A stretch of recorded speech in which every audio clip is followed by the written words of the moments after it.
Okay, so I just wanted to say my little piece on that movie Straw.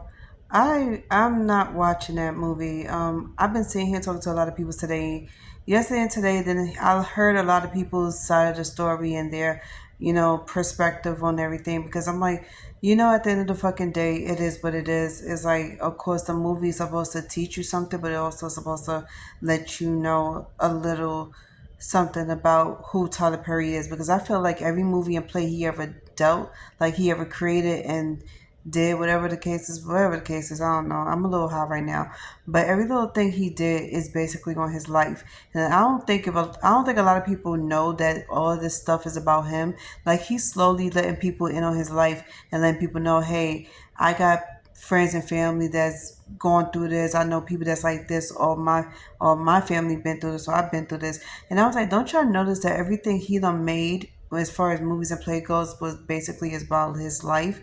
And if you don't really look him up, y'all need to look him up. Do your work, do your research, because Tyler Perry already explained what he went through as a child growing up when he first came out. And of course, it was like the best story I ever heard. It was heartfelt and it was emotional. But we don't need to see this in every fucking movie and play. This is why I stopped watching Tyler Perry's movies altogether, because all of this is just basically triggering us.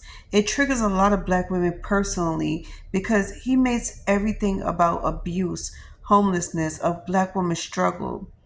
And then the other parts of the movies is basically about husbands turning gay, people with secrets, family members sleeping with each other, or you being a baby mother. And kind of find out, it's like it was just fucking crazy. And then another movie I didn't like. I'm not gonna name it. Y'all should know about this.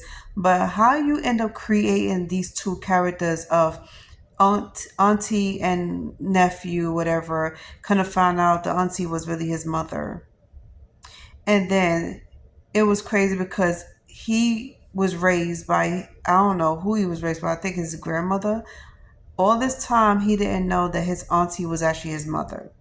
And then when he finally realized it, he was pretty much heartbroken. But instead of the mother seeing his heartbreak, she was kind of like messed up in her head because all she could think about is herself.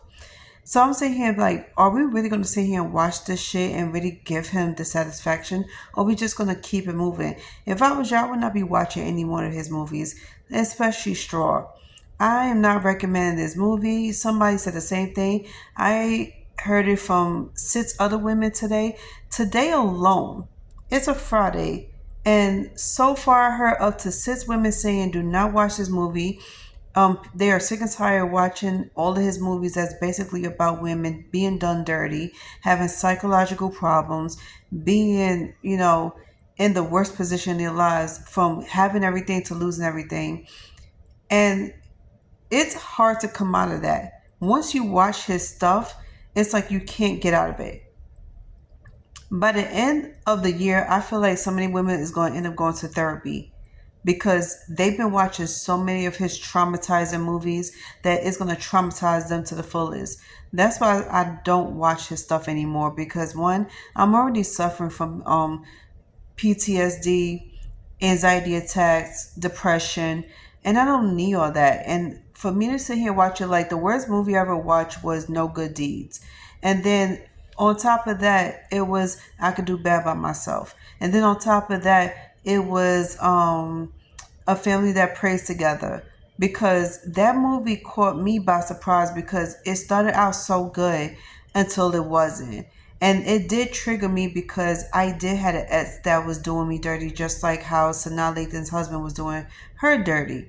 It was like you was basically stealing stuff, and basically you wasn't doing much for the relationship, but then had the nerve to get upset with the woman doing her because she wasn't getting much out of the husband. And then we had all these other movies, and it was just basically about women being done dirty, especially Four Color Girls.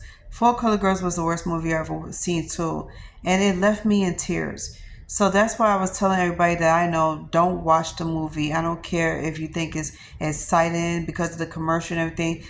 Don't do it. It's not that enticing. Trust and believe.